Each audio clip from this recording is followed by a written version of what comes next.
Hey, what's up, everybody? Thank you for downloading episode 114 of We Got This with Mark and Hal. If you're new to the show and you have not yet given us a review and rating on iTunes, we'd really appreciate it if you did that. Not only does it help new people find the show, but if we get enough reviews, we're going to get some merch out there to you guys. We've already had a poster that's available now in the Max Fun shop. We had a limited run t-shirt. There could be more. The possibilities are endless for We Got This merch. And you know what else is endless? The fascinating conversations happening on our Facebook group. So go there, facebook.com/groups/We Got This podcast. But for now, please enjoy episode 114 of We Got This with Mark and Hal. Hello, I'm Hal Lublin. And I'm Mark Gagliardi. Since the dawn of humanity, one issue has gone unsettled. With the fate of the world in the balance, we're here to settle, once and for all, best Superman movie. That's right. Don't worry, everyone.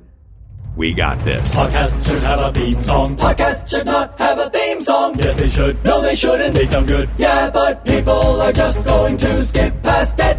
You know what? You're right. We got this. Mark, look. What? In the sky, look. Is it a bird? What is that? Is it a plane? I don't know. Wait a minute. I know what that is. It's Superman. It is Superman. Oh, let's talk about Superman today, buddy. All right. This topic was suggested by Joseph Noonan via email. Thank you, Joseph. Thank you, Joseph. I gotta say, I kind of rolled my eyes at this when you gave it to me, Hal, only because I have not seen any of these movies in so long that I was like, oh man, it's a homework episode. Yeah, you texted me and said, why do you keep making me do homework? Which I didn't think I was. No, you shouldn't have been. And I actually, I watched these movies today. Wow. Many of them. And I had a really good time watching them. Some of them I had just seen recently, like Superman Returns was just on television over the weekend. And Superman's one of those characters that's fun to see portrayed on the big screen. Now, when you were a kid, because we were kids when the original, the Donner films came out, not the originals. And I'll get to how we're going to approach this list, which spans from 1948 all the way up to last year. Buckle up, everybody. Or don't buckle up and Superman will just spin around the world backwards if you get in a car accident. That's right. Now, were you a big Superman fan as a little kid? Oh, very much so. I was a huge Superman fan. The first three movies in particular were the ones that we had at my house on VHS growing up. Right. And you watched them a lot? I did. I loved them. You know what's funny? I watched 1 and 3 more often. Okay. 1, because I love an origin story. You know this about me. I've talked about this a lot. I'm a sucker for a superhero origin tale, even back then as a little child. And also it's just, I mean, it's a great movie. And it's, we'll get to this, but the Donner movies are for children. They are children's movies. Not in the way that Man of Steel and, Batman or Superman versus Batman or whatever they called it. Those felt more adult. The original 4 movies were very much, they're bright colors, they're silly, the villains are hilarious. Yeah, I loved them as a kid. And in particular, the things that stick out most to me, and I'm sure we'll get to this later, were scenes from Superman 3, when it's evil Superman versus good Superman. Yes. And, anything with Richard Pryor. And that lady turning into a weird robot lady was one of the first things that freaked me out on screen. Absolutely. What about you? I loved Superman as a kid. In fact, there is a picture, which I will post on the Facebook group, that I think I've put out there. It's me. I've got to be 5 or 6, maybe even 4. And I'm dressed up in the cheapest possible drugstore Superman costume. So it didn't have the abs built in? No, it had like a weird, like, that's sort of his logo. That's sort of the emblem he has on his chest. It's definitely an S and definitely a shield-like shape, but that's not right. And like, you got like the Philadelphia, the Philadelphia dollar store. Yeah, this is probably it. Good Time Video, the Mockbuster. Yes, that's exactly, that was exactly the feel of it. And it like, you know, it didn't have boots. It had like plastic sleeves that just went over, like sort of covered your sneakers.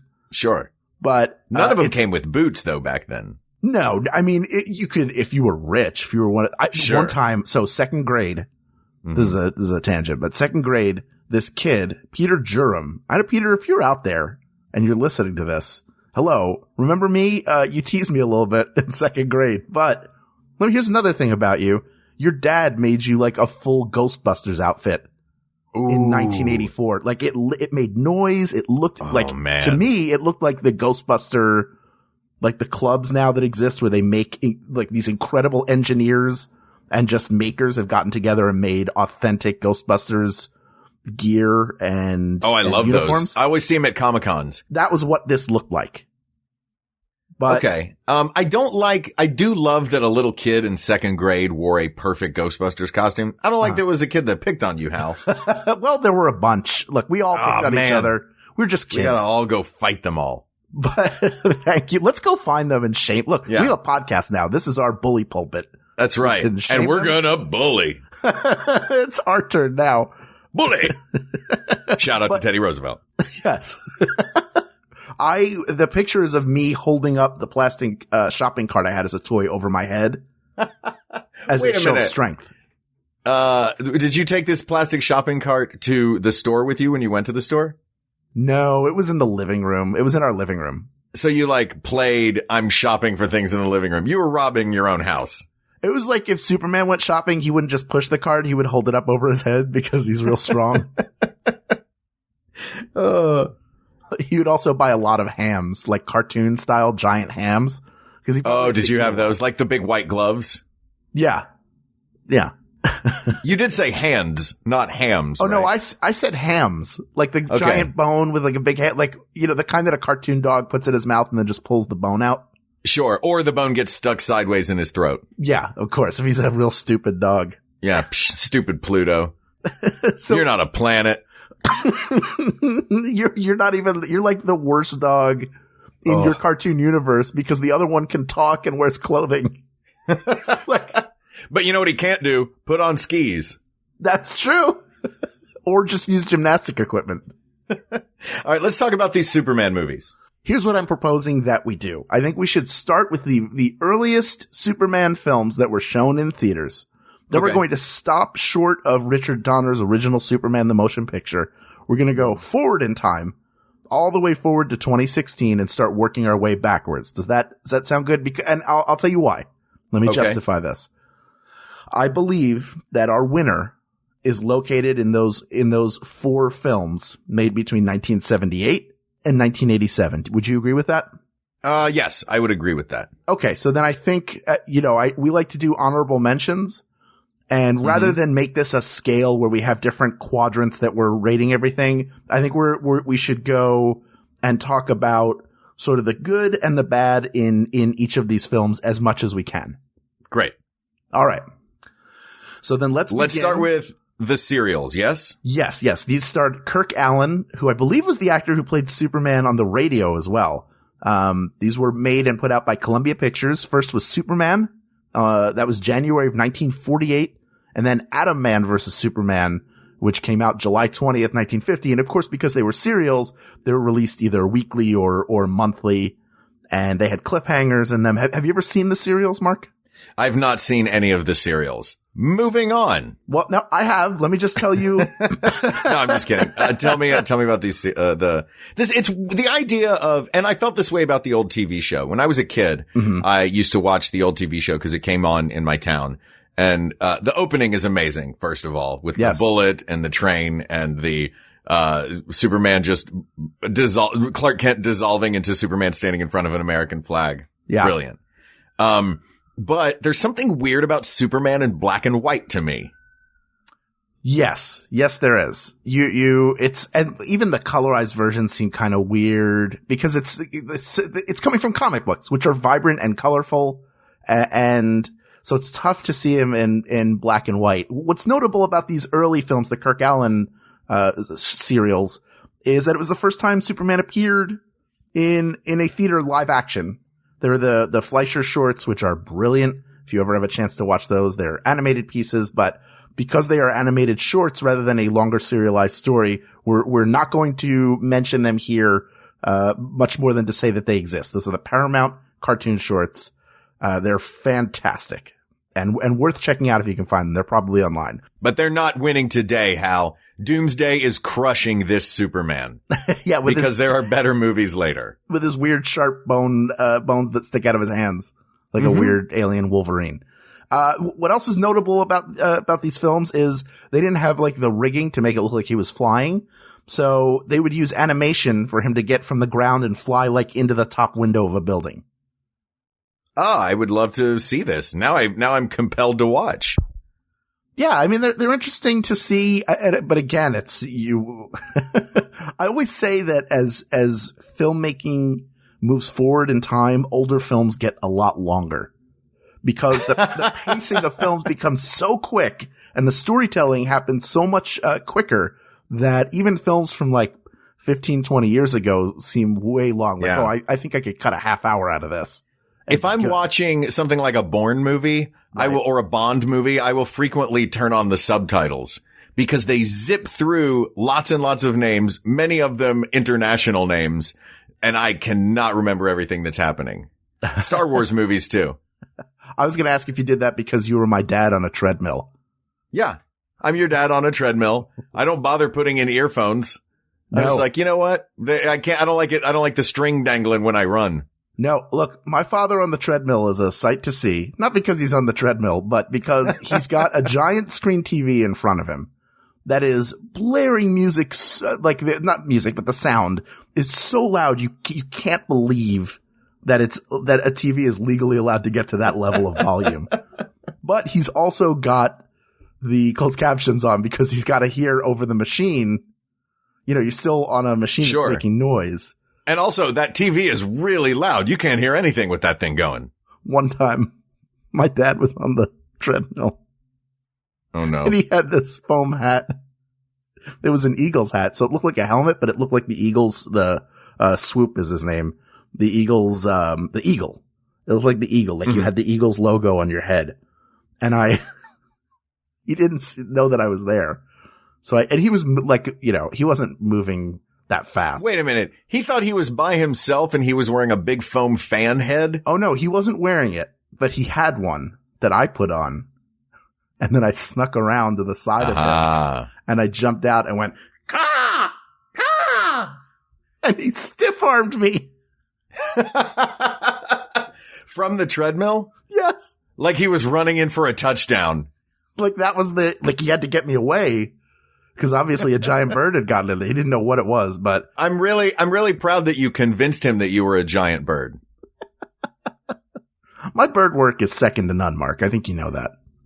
It's second only to your plane work. Yes. Oh my god. That's how I get all the babies in the world to eat. With my superior plane work. Speaking of birds and planes. Mm-hmm. Oh, Superman. Sure. So that's what's notable about the Kirk Alyn films, but they are not going to win. Right. Let's move on to Superman and the Mole Men. Does this count because this is a TV pilot? I realize it played in theaters. Yes. But it was the pilot for the television show. Correct. It was released in theaters and it served as sort of a backdoor pilot for the television show. So it was shown in 2 parts, on television. I think that was the plan originally, to sort of cut it in half. Mm-hmm. It's notable just because it's the first time George Reeves plays, Superman, and he did it on television for a very long time and is one of the iconic actors who played that role and is known for that role. And is also known for being portrayed by Ben Affleck in Hollywoodland and committing suicide. Very sad. And then Ben Affleck later beat up Superman, much in the way he beat up George Reeves in the movie Hollywoodland. That's right. So, George Reeves as Superman, it's notable for that. It's not going to win. So those are the early attempts to bring Superman to the big screen. Now let's move forward in time, shall we, Hal? Yes. Let's say we are Superman. Let's spin around the world really, really fast. Does that happen too? Like, I know he can turn the world backwards and make time go in reverse, which might make the first Superman movie fall out of the #1 slot in my brain, by the way. Okay. But if he spins it around really, really fast forward, can we jump to, let's say, 2016's Batman versus Superman? Yes, The Dawn of Justice. Dawn of Justice. Now, let me tell a quick story about this film. And by the way, before you do tell that, me what you think. Let me hear what you think. Well, I would just like to point out that movie did not need an extension of the title. There was no one that said Batman versus Superman. I'm interested, but I'm not going yet. Oh, Dawn of Justice? Okay, I'll go to that. Well, you know why that's included, don't you? I know, because the Justice League is going to be the next movie. Believe me, they made it very, very clear at the end of that film what was going to happen. Here are my thoughts on this movie. No. You know what? Go ahead. You were about to tell a story. I want to hear your story. Oh, I'll tell you my story in a second. I think I'd rather hear your opinion first. Okay. I feel like, I don't know if I saw an extended cut, but the version I saw was 3 freaking hours long. Okay. And, is that an extended version? It might be. I know that the original film is very long, and then they added about a half an hour to it, and it either went from 2.5 to 3 hours or 3 to 3.5 hours. Whoa, man. Cause that's what it needed, was to be longer. Exactly. Well, the idea was there were a lot of story plots in the film that the extra half hour. Story plots. Yeah. I'm sorry. Story points or plot. There was a lot of missing plot and story in that film. That the half hour was meant to help fill in so that there was more logic. You understood the intentions of the characters a little better. Okay. Well, I saw the 3-hour version. I don't know if that's small, medium, or large, but, I feel like they spent 2 hours trying to figure out a reason for Batman and Superman to fight one another. Mm-hmm. It was just, let's find an excuse. And the end of Man of Steel posed a great one, so they used that. And then they spent a very long time getting to what was an insane monster battle at the end.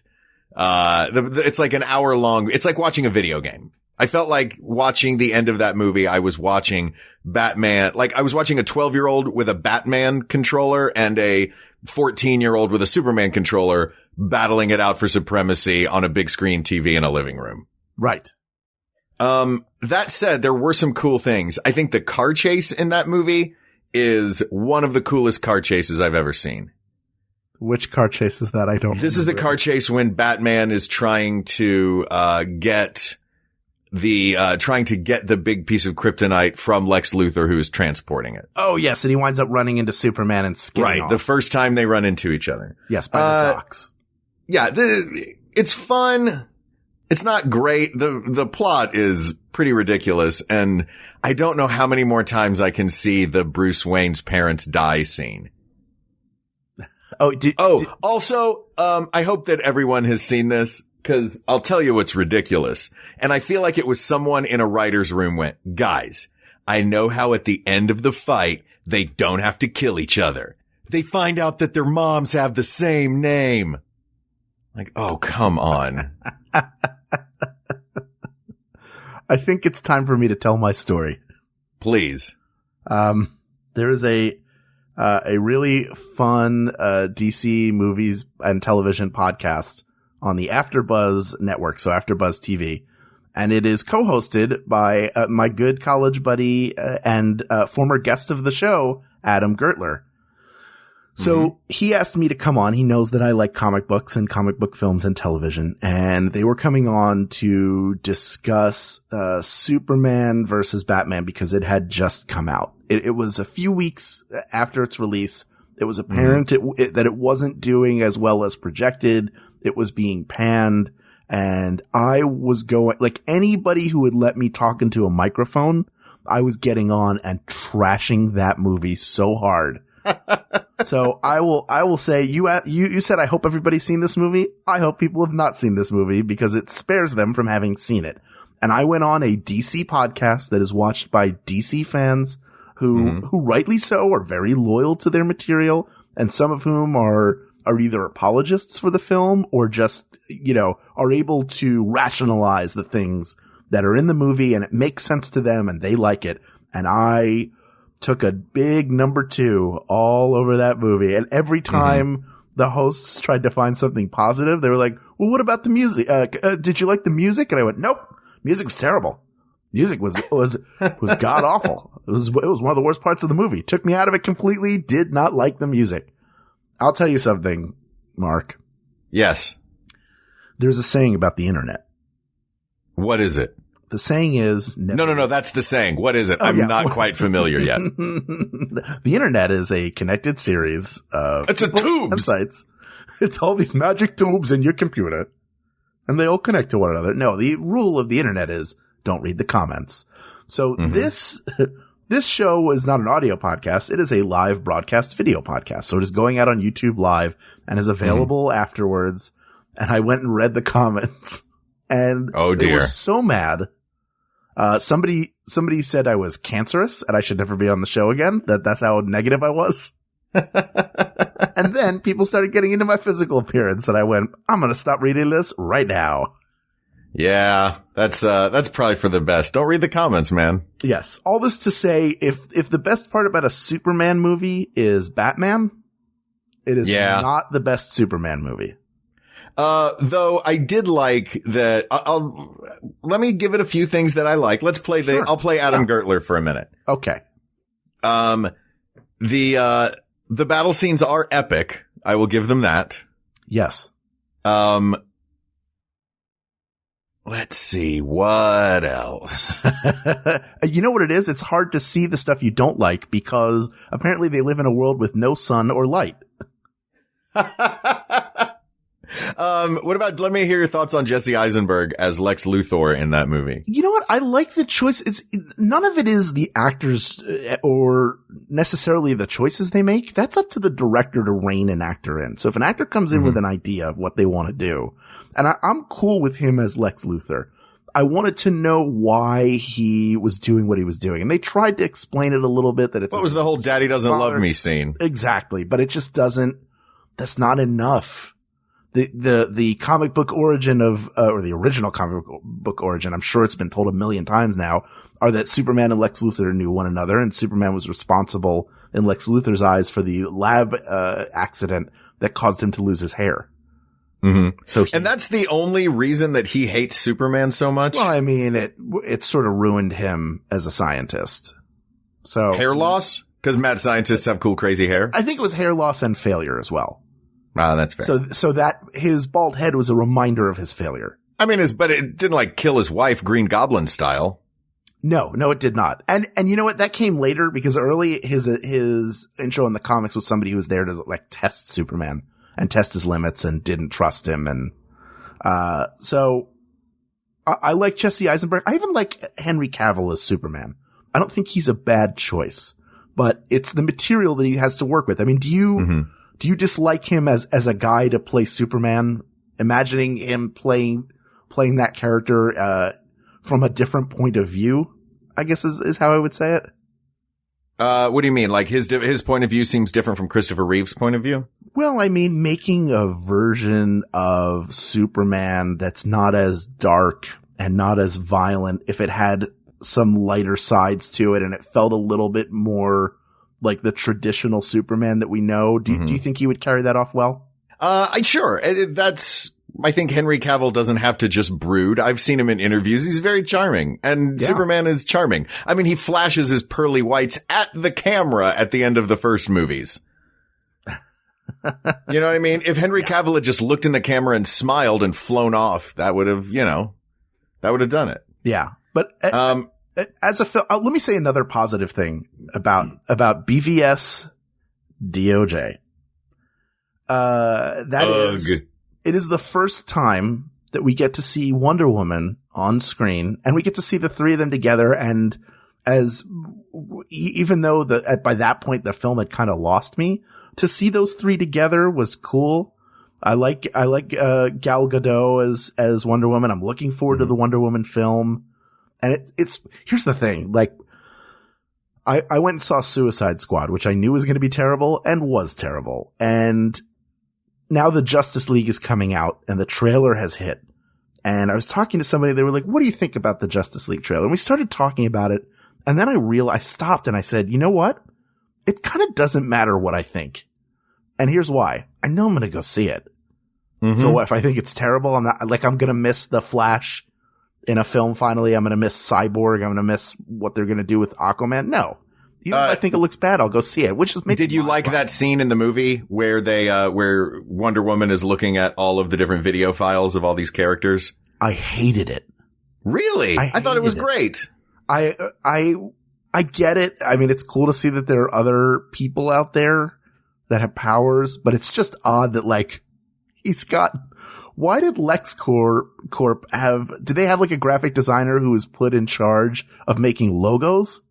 Yeah, each one had a different one. It was like it was the Microsoft Office of superhero conglomerates. Wouldn't it have been great if she had, or Bruce Wayne had put the little thumb drive in that the paper clip had come out and said, "Looks like you're trying to find superheroes. Can I help?" All right. While we're talking about the Henry Cavill superhero movies, yes, let's go back one movie to Man of Steel. Okay. And I will give you, so I saw this movie with Ben Acker and, a big crew of people. But Ben Acker was sitting next to me, of the Thrilling Adventure Hour. Yes. And, and I know he hated it. He hates every movie. So I knew that he hated this one. He hates that is a characterization of him, but he does seem to dislike a lot of films. Yeah. There's a point in the movie when Henry Cavill does his first blast off into the sky as Superman.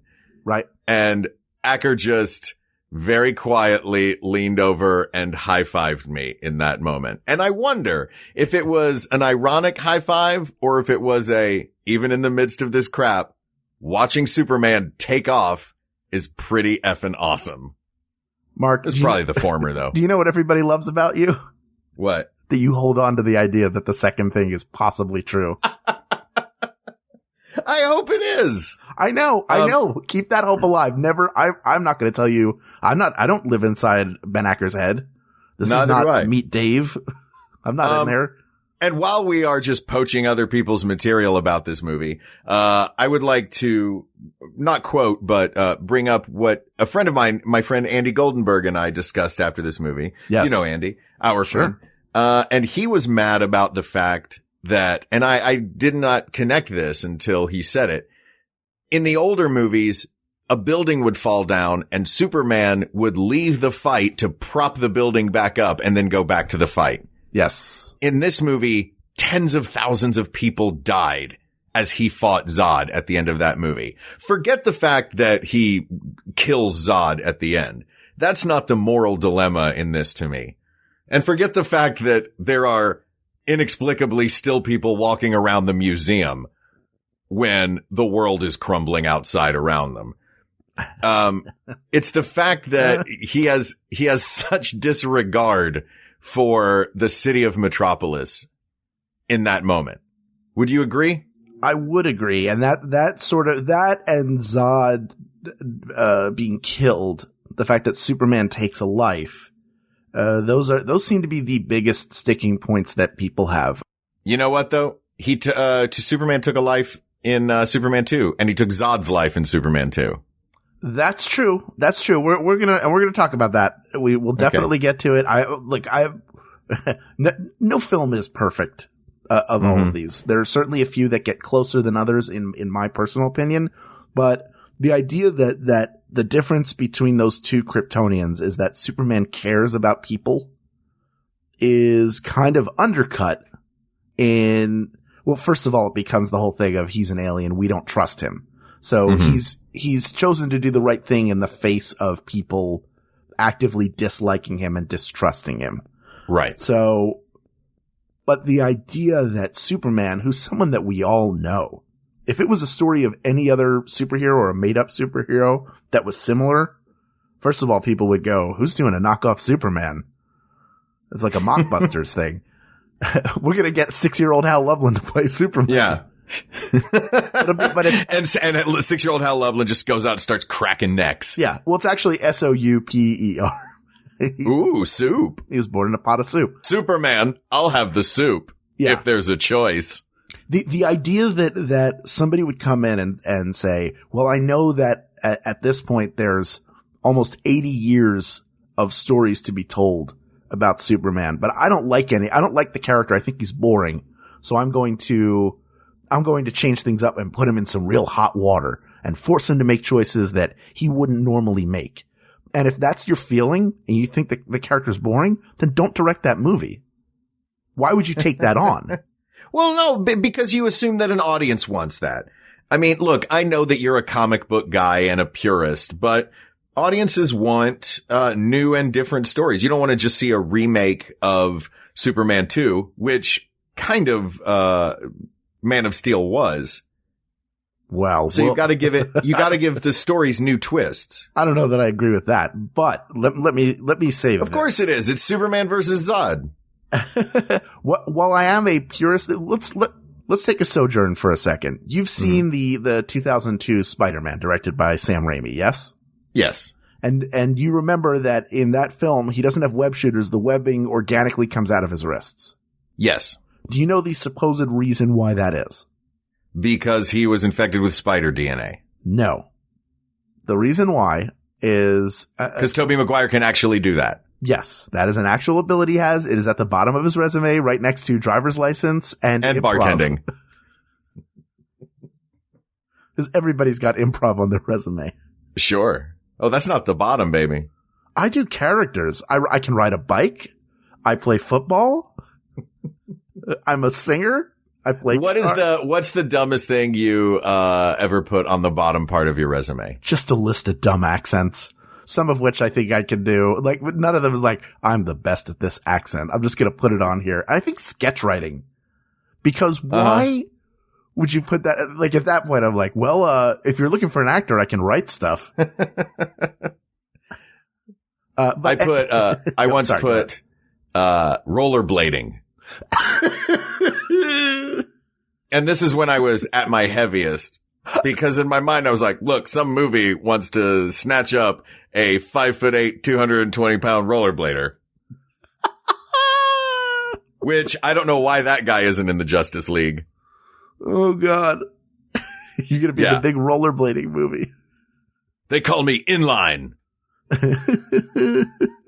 It's a remake of Quicksilver, but he's on skates this time. Jeez. Navigating New York on a pair of blades. How's he going to do it? But sorry, digressing.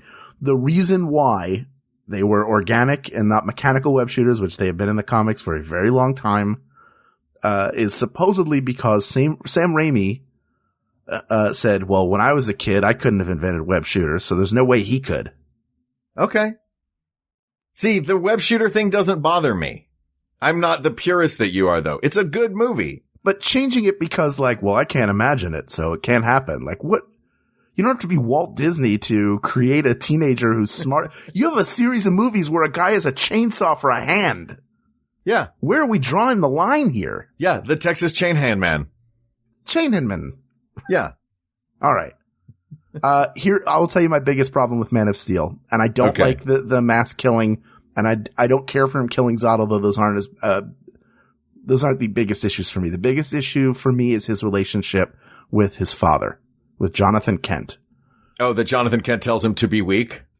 Don't ever show yourself to anyone? Yes. The idea that, the idea of Superman is that his planet gave him his powers, but his parents on Earth gave him his moral code.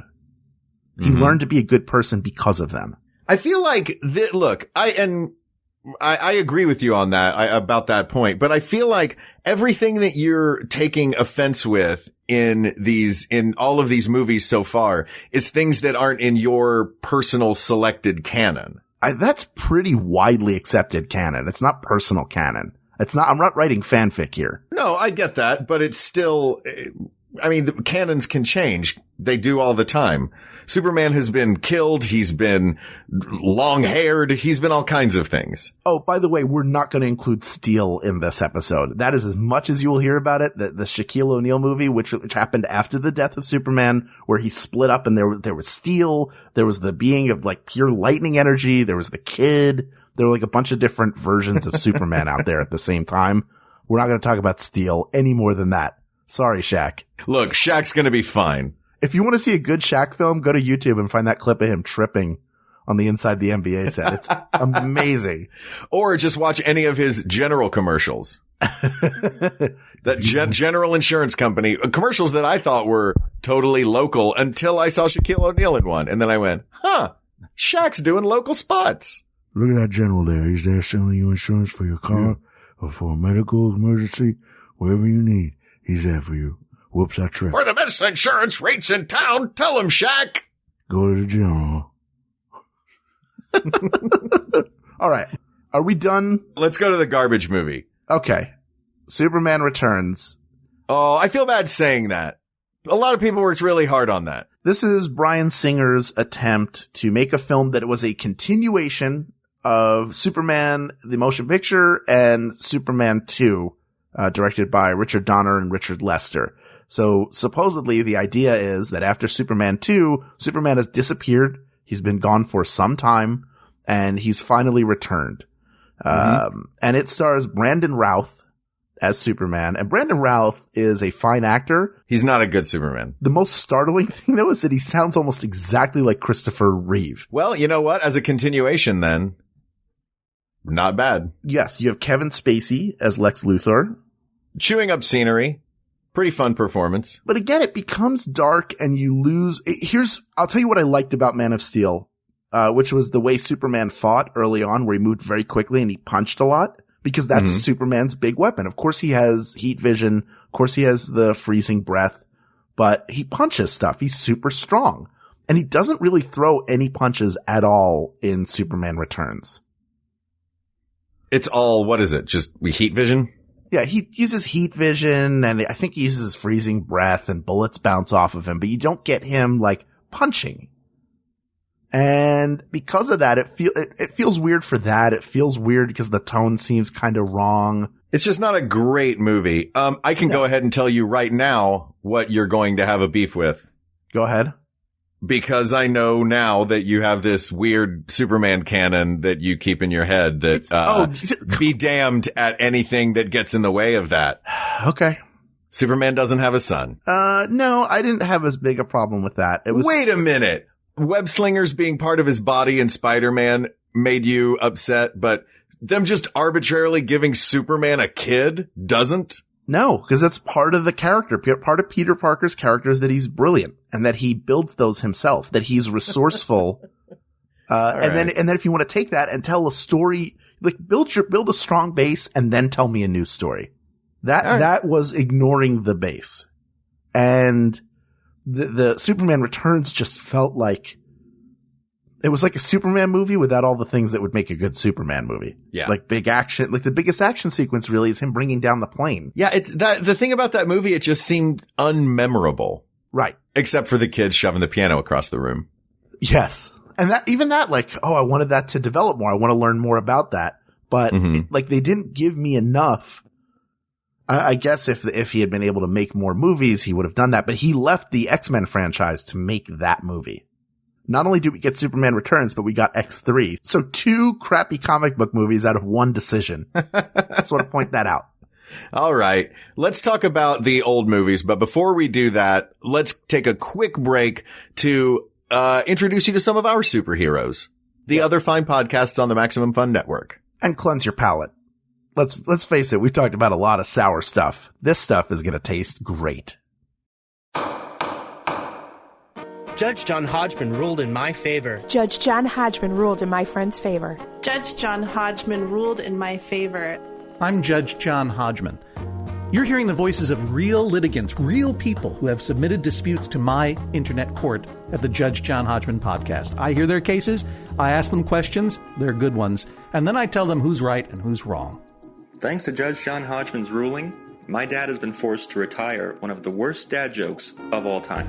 Instead of cutting his own hair with a Flowbee, my husband has his hair cut professionally. I have to join a community theater group. And my wife has stopped bringing home wild animals. It's the Judge John Hodgman podcast. Find it every Wednesday at MaximumFun.org or wherever you download podcasts. Thanks, Judge John Hodgman. I'm Barbara Gray. I'm Brandy Posey. And I'm Tess Barker. We're Lady to Lady. Do you want to sleep over in your ears? Is that a friend in your pocket, or are you just podcast to see me? We're a portable hangout you can bring to the gym, on the subway, or on an oil rig. Seriously, we have listeners who do that. Chill with us while we get high with Margaret Cho. Talk showgirls with Katya from Drag Race. And hear Broadway star Anthony Rapp sing Hamilton. I am not throwing away my shot. I am not throwing away my shot. Hey, yo, I'm just like my country. I'm young, scrappy, and hungry, and I'm not throwing away my shot. That's Lady to Lady. Can you keep a secret? Neither can we.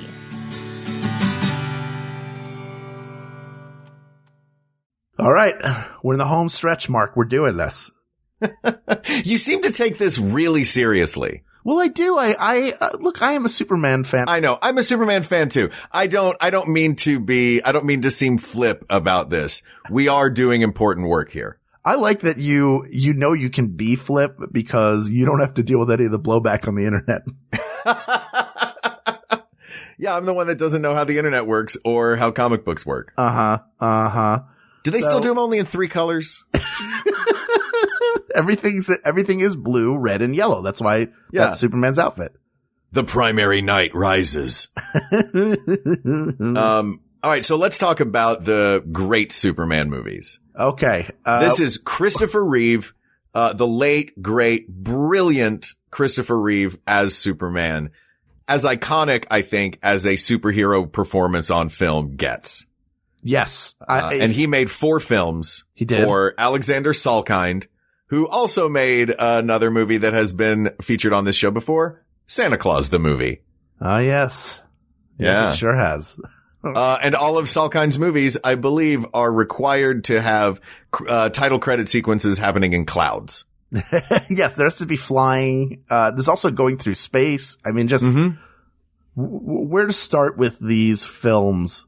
Let's just go backwards. Okay, let's go backwards. We're going to start at the worst movie, 1987, Superman 4, The Quest for Peace. Now, at this point, the Salkinds already, they were penny pinchers, and we're going to get to sort of what happened with Superman and Superman 2. But by Superman 4, they've already lost the rights, and they've been picked up by, guess who? Menahem Golan and Yoram Globus.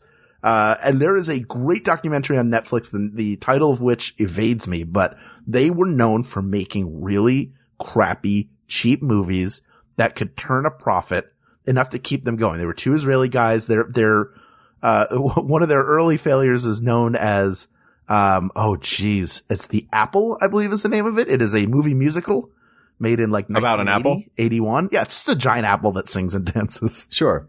It's an odd film that takes place in the future, but it just looks like garbage. And it is one of those like movies that people love to watch ironically. They also made the Alan Quatermain films, which is Richard Chamberlain as a like sort of quasi Indiana Jones type character. I got to point out though, Alan Quatermain, older than Indiana Jones, older character. Yeah, but terrible movies. Yeah, not great movies, but not a mockbuster because it's not a ripoff. Fair enough. But they did make a lot of mockbuster type films. So, oh, sure. Transmorphers, that kind of stuff. Exactly. It's a very similar idea. So, Chopkick Panda. Love me some Chopkick Panda. Gotta watch it. It's it's available on all your streaming services. Are we going to do a best mockbuster? Oh man, we have to. Anyway, we're on Superman. Superman 4, The Quest for Peace. It was a noble effort by Christopher Reeve. Yes. To try and end the nuclear arms race via a Superman movie. Yes. Of course, the idea of this is Superman has declared that he will end the arms race that was happening at the time by taking all the nuclear weapons, it turns out, putting them in a giant net and hurling them into the sun via hammer throw. However, at the same time, Lex Luthor, who is broken out of jail with the help of his nephew, played by John Cryer, they've stolen the piece of Superman's hair that is in a museum holding up a giant weight. So they cut it with wire cutters, giant like bolt cutters, and they put it in there. And what happens when the hair and the nuclear weapons hit the sun is a new nuclear man hero is created who looks like Shadow Stevens, can grow coke nails, and when he scratches Superman, makes him sick. He looked a little bit like Dolph Lundgren in Masters of the Universe. Yeah, I guess he kind of did, because he has the feathered hair. Yeah, he also looks like Dolph Lundgren's wife in Rocky IV. That's right. He does look a little bit like Brigitte Nielsen. So they duke it out. The guy is powered by the sun. All hope seems lost, but then Superman wins in the end. Some notable things in this movie. First of all, this movie is garbage, but it's so much fun to watch. Mm-hmm. Like, it's so bad. And it's fallen so far. Even the opening, I mean, if you really want to track what has happened to those 4 films, just watch the opening credits sequence.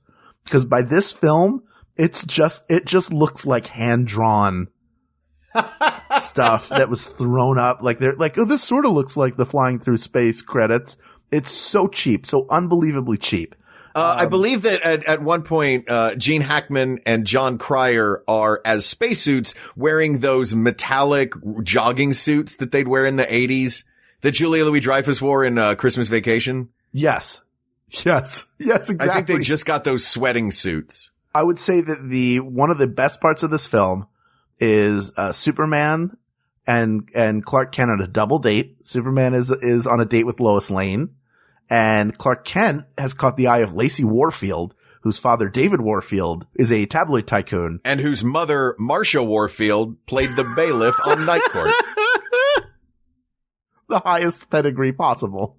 Played by a pedigreed actress. Yes, that's right. Played by Mariel Hemingway. Of course. Yeah, the Hemingway pedigree, pretty good. Yes, this is marked the return of Gene Hackman, who we've not seen since Superman 2, and the return of Margot Kidder, who we only saw very briefly in Superman 3. Now, it's funny, you say this, I did not realize that this was not a Salkind production. I thought that because Christopher Reeve, I assumed that it was all Salkind, but it makes sense because Gene Hackman left and refused to work with the Salkinds after Superman 2. Correct. That's because they cut. Well, we'll get into that in a second. Right, we'll get get there. Whole thing. So, the best part is them on a double date. And of course, neither of them know the true identity. So at a certain point, Clark Kent is, they're in a high rise and he's on like outside and he just sort of flings himself off the edge so he can change into Superman. Like it turns into a weird door slamming farce. I mean, it's just pure garbage. And one part, my buddy Nathan Ryan, he and I watched this film several times. And one of the best parts is at the end when somehow the Daily Planet has come out of hock. He said, Barry White secures a loan so he can buy a controlling interest in the newspaper. And he comes down and he goes, I protected this newspaper from predators like you. It's odd because he says predators, but then everybody's celebrating and you hear one person that whoever looped them, this is the exact noise they make. Yay.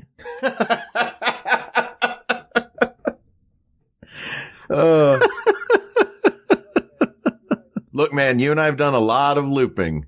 So, there are moments when you're like, oh, do I have one more in me? So it's not going to be Superman 4. No. Let's talk about Superman 3, the comedy. This is Richard Lester, who had stepped in to direct Superman 2. We'll get into that. You've now said that 4 times, I think. You're really teasing this whole drama. We're getting there. But this is definitely much lower budget. But this is Richard Lester, who is known probably most famously for directing Hard Day's Night. At least he is to me. That's what I think of him as. He's a broad comedy guy. So he has made a film that is more of a broad comedy, and you can see that again in the opening credits, which plays like the opening of Guys and Dolls. They're like, you mean Richard Pryor, Christopher Reeve, and Robert Wagner in this one all come out and sing "Fugue for Tin Horns" together? Yes, that's right. I got the man right here. He's wearing super gear, and the guy here says if the weather's clear, he'll fly.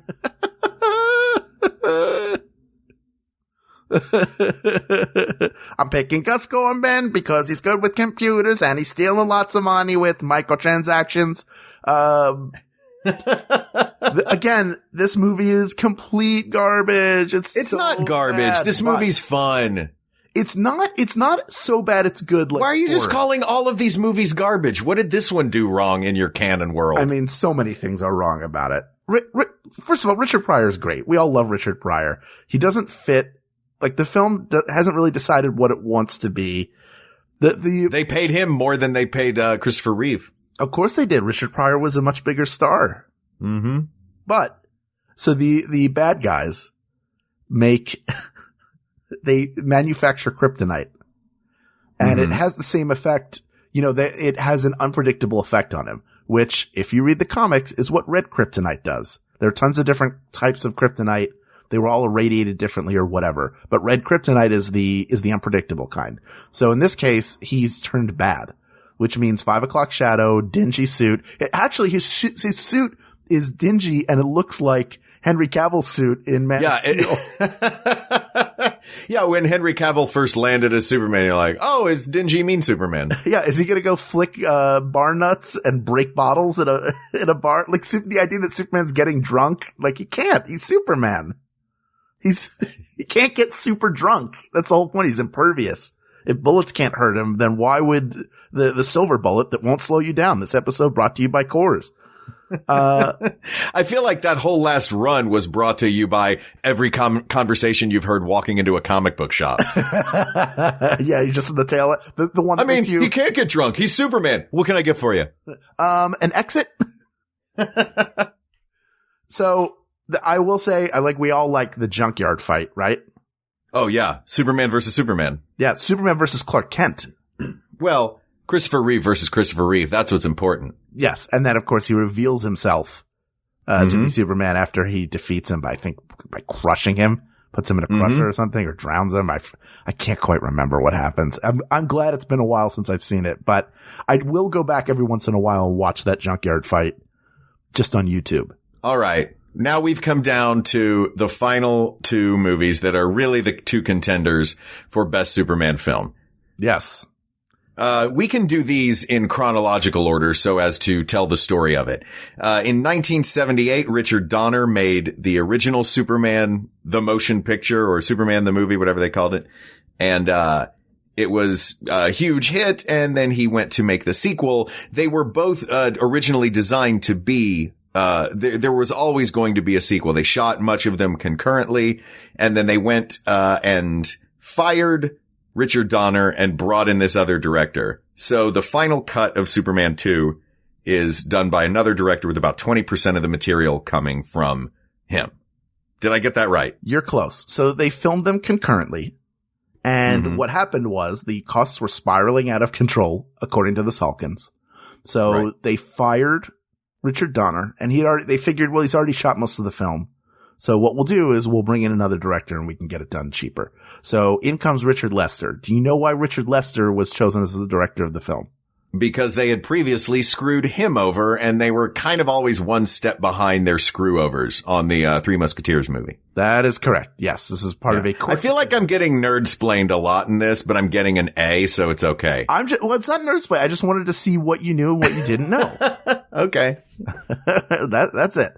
So, as a result of that, you've got partially the Richard Donner tone, but then you've got Richard Lester, whose sensibility, which is more of that wacky opening of Superman 3, Hard Day's Night, like broad comedy, trying to bring that in, and it doesn't quite work. And I'll give you an example of that. So the big fight that takes place in Metropolis between Superman and Zod and, what were their names? Zod, Ursa? Oh man, why can I not remember? Yeah, and Non. And Frankenstein. Poor little Non, whose heat vision doesn't work. Yeah, there's Zod, Lady Zod, and Bigfoot Zod. So there's a part where they're using their super breath to fight. So Zod they're attacking and they use super breath, and there are a bunch of sight gags. I'll give you a list. This is from Wikipedia, but I certainly remember them. The wind blows off a man's toupee. Ice cream is blown off of a cone and into someone's face. A man is blown over in a telephone booth and talking the whole time. A man with an umbrella gets spun around as if dancing, parodying Singing in the Rain. And a man on roller skates rolls uncontrollably backwards across the pavement. So it goes from everybody's really at a threat to like Airplane, where everything's shaking, and then they go over to like a girl with big boobs and the boobs are shaking. Like, it just doesn't fit. You can tell that that there are sort of two pieces of a movie there. I don't know, man. I feel like the villains in this are such good villains that they looked around at what everyone was doing and realized that the thing that would have the most effect would be this wind. It's possible. Also, Richard Lester's like, well, here's a chance to get a little humor in there. So, in 2001, the motion picture or the year? The motion picture. They started to do a restoration of the original Superman for DVD, and they found a bunch, like 6 tons of footage for Superman 2, were discovered in these vaults in England, which had a lot of the lost footage that was filmed by Donner and not used in the final film. So they approached him to come and do his cut of the movie. They said, you can do whatever you want. And so there was an interview he did in May of 2001 with IGN, where he said, at the time the studio wanted me, this is a quote, at the time the studio wanted me to go back in and recut the film and add anything I wanted to add or do anything I wanted to do. Quite honestly, I was done with it. I was finished. Do you know why I'm quoting that article? I don't. Do you know, do you want to take a guess who conducted that interview with Richard Donner? J.J. Abrams. No. The answer is the producer of the show, Ken Plume, who was working as a journalist for IGN at the time. Ah. No wonder Ken got so upset this afternoon when I told him that the Donner version was not as good. Well, it's got like the Donner version's got like audition footage in it, and they've got different, the big reveal, you know, Lois is trying to figure out Superman's identity the whole time, and in the Donner cut, she fires a gun at him, and he thinks it's bounced off. He said, well, I guess you know, and she goes blanks. The reason why that could potentially work is that is something Lois Lane would do because she's super smart. And it's a way to safely test him. Like she knows he's not going to get hurt, but she can trick him, into revealing he's Superman if he is indeed Superman. Right. There are a lot. Okay. Well, let's stick on Superman 2 since we've been going backwards this whole time. Yes. Superman 2 it's a very good movie. I liked the theatrical cut. I preferred the theatrical cut. It felt more cohesive. And maybe it is because a lot of this was, audition footage and whatnot, but I had no problem with this version. I like a little humor in a movie. I like that it knows it's a superhero movie. It's not quite tonally what, the 1965 Batman movie was. But, you know, you have some moments of levity. I'm okay with moments of levity. I will say that. I mean, obviously, if we're tagging the most recent Superman films for being too dark, you can't turn around and go. Sorry, say that again. Obviously, if we're tagging the most recent Superman films for being too dark, it's kind of hypocritical to go back and go like, well, there can't be any humor. And I'm not saying that. I'm saying that the tone of the humor doesn't match the kind of film that they're making. So you know, if you have two different artists, you can't have Picasso come in to finish a Bob Ross painting. Sure. Or vice versa. I mean, you could, but suddenly the trees would have like, you know, cubist guitars sticking out of them or whatever. Exactly. Now the version of this that we're going to have to talk about though is we're talking about the movies that were released in theaters, and Correct. The movie that was released in the theaters was the original, theatrical release version of Superman 2. Yes. So that's what we have to work with. Yes. Can I tell you, do you want my nerd problems with this one? Ugh. I had a feeling I was going to hear them. Let's just talk about three things. Jeez, 3 things. One is, Superman is able to take the emblem off of his chest and throw it and have it become a big net. Yeah. A big like piece of saran wrap. Yeah. Right. That's BS. Also the firing the beams, the Ursa, Non, and Zod fire beams out of their fingers that he blocks with his hand. That's not a thing. Why wouldn't they just use their heat vision? They already have lasers. They're in their eyes. Well, maybe they got hand versions too. They didn't. And the other is they have like this weird, like they keep appearing in front of each other. Like, woo, woo, woo. Oh yeah. That was a weird thing. Like just projecting multiple versions of you. That was new. Makes no sense. Makes zero sense. But the overall theme of Superman is giving up his powers because he wants to be with Lois. At the same time, these Kryptonian villains have broken out of the Phantom Zone, which is what that floating piece of glass is that they're trapped in space at the beginning. Because it gets hit by a nuke. which is ridiculous. It gets hit by a nuke and explodes. And then later in the movie, Superman's mom is talking to him in the Fortress of Solitude. She's like, oh, by the way, did you know that the Phantom Zone can be breached if a nuke hits the glass? Why Superman didn't just say, why did you just tell me that? I don't know. What I want to do is let's talk about what we like in this film. The bad guys are great. Terrence Stamp as Zod, Kneel before Zod, and son of Jor-El. Sure. And the fact that they take down the White House, Olympus Has Fallen / White House Down style is pretty amazing. And they do it in 5 seconds when those movies did it in 2 hours each. Yes. Now I want to talk about some of the problems with this film, and I want to do it via the text that you sent me today while you were watching it. Okay. Let me open up our old text thread from this afternoon. All right. So I have it here. I can read them if you like. Oh, no. I think if you can censor these. Okay. I'll say I got this. Don't you worry. Okay. We got this, but we got this. I'll give you the first thing that you say so that you can mark the rest of it. You wrote, why are people always shaving at work in these effing movies? That's true. There's always a guy with an electric razor walking around the office like, oh, I had to get here real quick. I guess that's how you denote, like, this is a real important job and everything's time sensitive. Shaving at work like a dope. Yeah. I'm going to bring my razor. There are 2 scenes in a row. There's a scene where I believe it's Perry White is shaving at work, and then immediately after, there's another dude shaving at work at NASA. Because they have to stay there. All right, let me keep reading these. Girl Zod is in that mirror thing yelling, forgive us, off-brand. Now, what did you mean by that? I meant that she shows no remorse, but as that piece of glass is spiraling away, you see her face and hear her go, forgive us, please. Oh, please forgive us. That's because she wants to get out. Well, yeah, but, you know, then she was a pretty good actor. I had to let her out. Okay.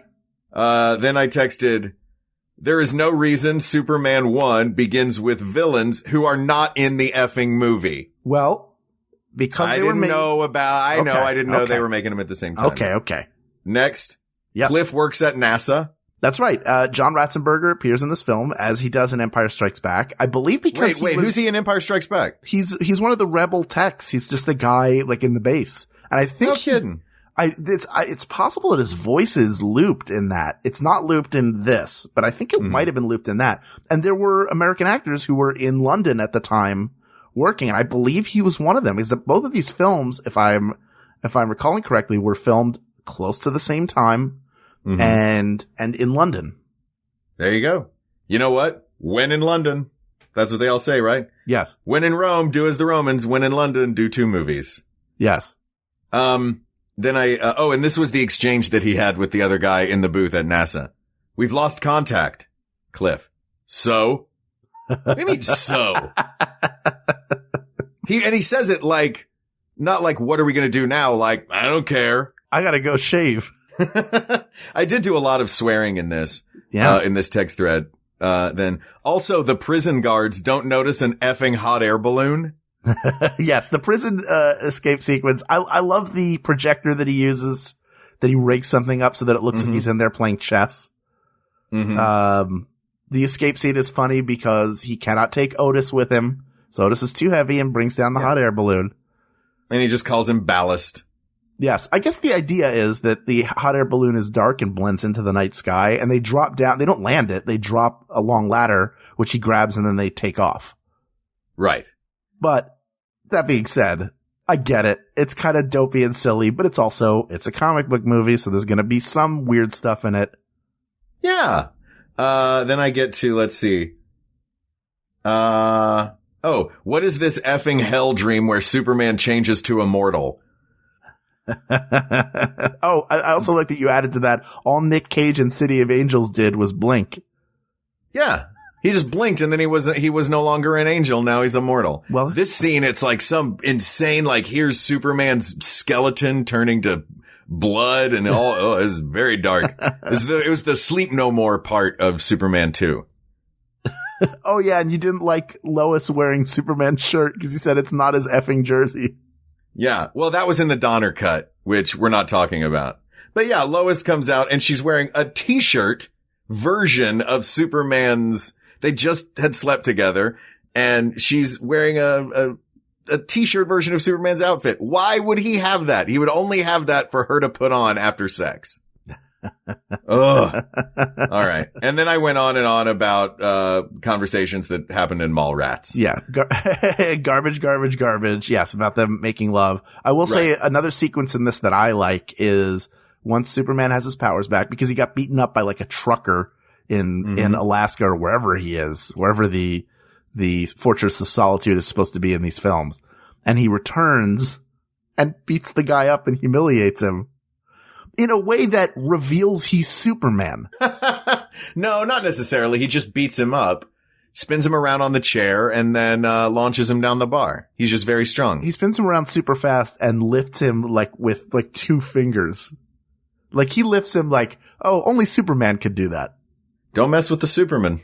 Wouldn't it be funny if everybody in that diner pulled out guns with blanks and fired them at him? Or put his hand into a fire? We're not talking about the gun with blanks version. We have to talk about the bright pink room and the fire. Yes. That was how she discovers it. And I do love, I'm also a big sucker for the heroine finding out that the guy is the superhero. Or the guy finding out that the heroine is the superhero. It happens in both directions. It's true. All right, let's move. We have not talked about the winner, which is Superman 1. Well, then let me just say, people of the world, we took you on a long journey. The winner is Superman 1, Superman the motion picture.